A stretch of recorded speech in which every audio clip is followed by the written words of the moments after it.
जय हिंद साथियों। आज के एपिसोड में मैं ख़ास तौर से बात करूंगा भारत के मुसलमानों से। मैं बधाई देता हूं भारत के मुसलमानों को जिन्होंने प्रधानमंत्री मोदी के लॉकडाउन की अपील को पूरी ईमानदारी के साथ पालन किया।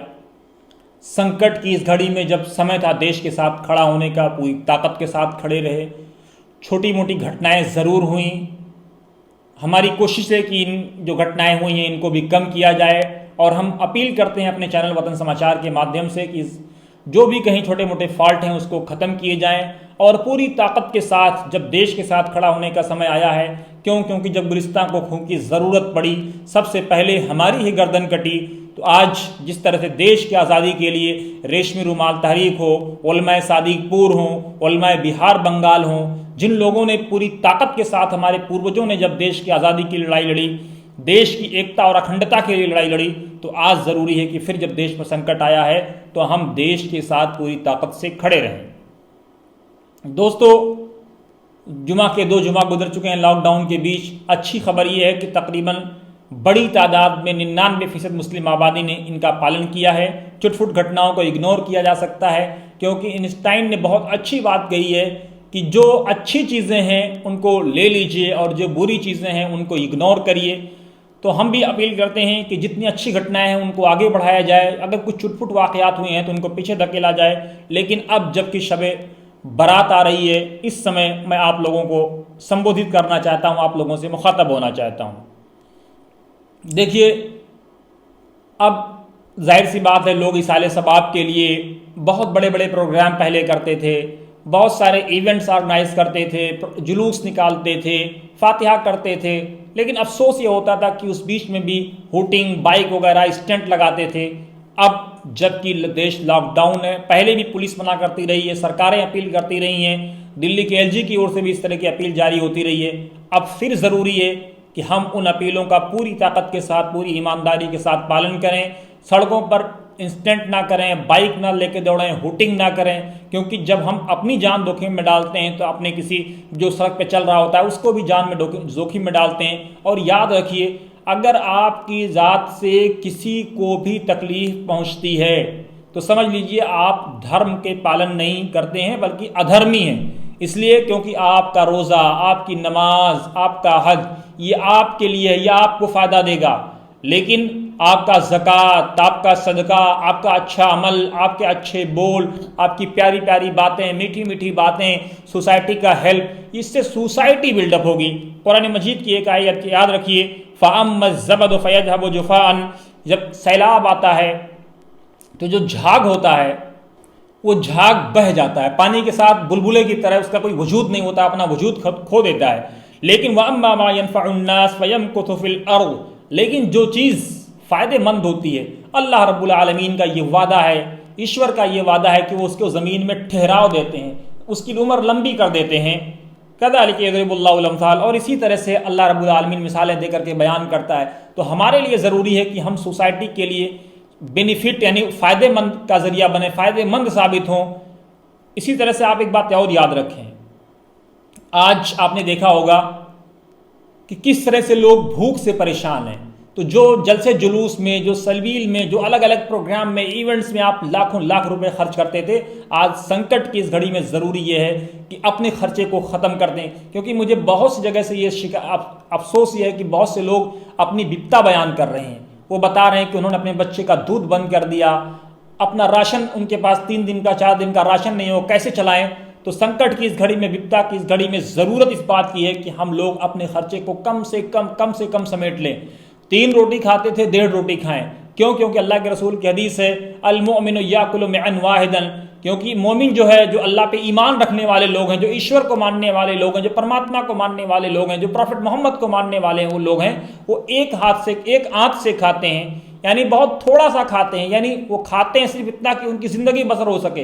वो जीते नहीं है खाने के लिए, बल्कि खा करके वो जीते हैं, कम से कम खाते हैं। प्रॉफिट मोहम्मद की एक और हदीस है, सल्लल्लाहु अलैहि वसल्लम की, अम्मा आयशा बयान फरमाती हैं कि हमने मा रायतु फ़ी बैत रसूलिल्लाह सल्लल्लाहु अलैहि वसल्लम इल्ला अस्वदैन, कि हमने अल्लाह के रसूल सल्लल्लाहु अलैहि वसल्लम के घर में 2 काली चीज़ों के अलावा कभी कोई चीज़ नहीं देखी जो एक्स्ट्रा पड़ी हो, जो रखी हुई हो। कौन सी चीज़ें? पानी और खजूर। आप सोचिए कि आपके नबी पानी और खजूर पे अपनी ज़िंदगी गुजारा करते थे। कहीं से अगर कोई गोश्त आता था तो किसी पड़ोसी के यहाँ, किसी मिलने जुलने वाले के यहाँ, जानने मानने वाले के यहाँ, साहबा के यहाँ, दोस्तों के यहाँ, इज़्ज़ा अक़रबा के यहाँ, सब के यहाँ पहुँचा देते थे। लेकिन आज हमारे यहाँ एसी है, फ्रीज है, कूलर है, ज़िंदगी के तमाम नेमतों से हम फैज़याब हो रहे हैं, तमाम नेमतों से का आनंद ले रहे हैं। लेकिन ज़रूरत इस बात की है कि हम अपने खर्चे को ख़त्म करें, कम से कम करें, और अपने पड़ोसी, चाहे वो किसी भी समाज का, किसी भी धर्म का मानने वाला हो, मैसेज लें, सबक लें अपने सिख भाइयों से जो बाबा फरीद की औलादों को मानने वाले लोग हैं। गुरु नानक साहब उनको मानते थे, बाबा फरीद की औलादों में से उन लोगों को मानते थे, फरीद साहब को। किस तरह से आज हमारे सिख भाइयों ने बाबा फरीद और उनके आल औलाद की नस्लों को के अच्छे कामों को, लंगर को आज आगे बढ़ाया है। बाबा फरीद जिनको हम और आप मानते, बाबा फरीदगंज शकर, आज हमने उसको भुला दिया है या उसको सीमित कर दिया है, उसको महदूद कर दिया, उसको सिकोड़ दिया है। ज़रूरत इस बात की है कि मेरा फैज़ान मोहब्बत है जहाँ तक पहुँचे, हम हमारा जो फैज़ान है, जो हमारा जो कर्म है, जो हमारा कार्य है, जो हमारी कार्यशैली है, उससे पूरे समाज को, पूरी सोसाइटी को उससे फ़ायदा मिलना चाहिए। आप याद करें हज़रत उस्मान गनी के उस वाक़ये को कि जब कुआं खरीदा, उससे पहले एक विशेष समुदाय के लोगों को कुएं से पानी लेने की अनुमति थी। लेकिन जब मुसलमानों ने उन विशेष समुदाय के लोगों से कुआं खरीद लिया तो उस कुएं के पानी को आम कर दिया। कहा कि आज अब ऐसे हिंदू भी भरेंगे, मुसलमान भी भरेंगे, यहूदी भी भरेंगे, तमाम लोग भरेंगे। ये आपका धर्म है, ये आपका मजहब है, ये आपका दीन आपसे इस बात का मुतकादी और आपका दीन चाहता है। क्यों? क्योंकि इन्न दीन युस्रुन लैसा बिउस्रिन, आपका दीन आसान है, आपका दीन आसानियों को पसंद करता है, आपका दीन मुश्किलात को बिल्कुल नहीं चाहता है जिसमें आपको परेशान कर दे, आप परेशान हो जाएं। और आपका नबी, अपने नबी को तो याद करिए, वमा अरसलनाका इल्ला रहमतल लिल आलमीन। आपका नबी कितना प्यारा नबी था। आपका नबी बताइए, पूरी मानवता के लिए प्यार का, प्रेम का संदेश ईश्वर की तरफ से वो लेकर के आया था आपका नबी है। कुरान क्या कहता है? वलौ कुन्त फद्दन गलीज़ल क़ल्बि लन्फ़द्दू मिन हौलिक। ऐ प्रॉफिट मोहम्मद सल्लल्लाहु अलैहि वसल्लम, अगर कठोर दिल के होते, अगर आपका दिल कठोर होता, आप संकीर्ण मानसिकता के होते, तो जो लोग आपके पास आते वो नहीं आते। आपका नबी कितना बड़ा दयालु और कृपालु था बताइए, जिसकी दया आम, जिसकी कृपा आम।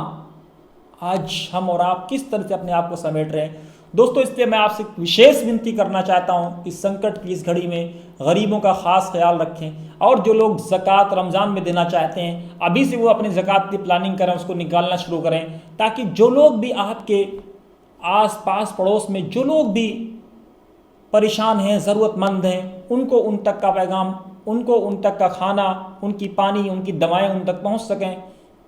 क्योंकि यही दीन है, यही इस्लाम है, यही मानवता है, यही इंसानियत है। मुझे आशा है कि आप लोग ज़रूर शब बरात के दिन वो तमाम खुराफात, वो तमाम मनगढ़ंत चीज़ें, उनसे बचेंगे, अपनी इबादत करेंगे, अपने मरहूमीन को इसाले सवाब के लिए काम करेंगे।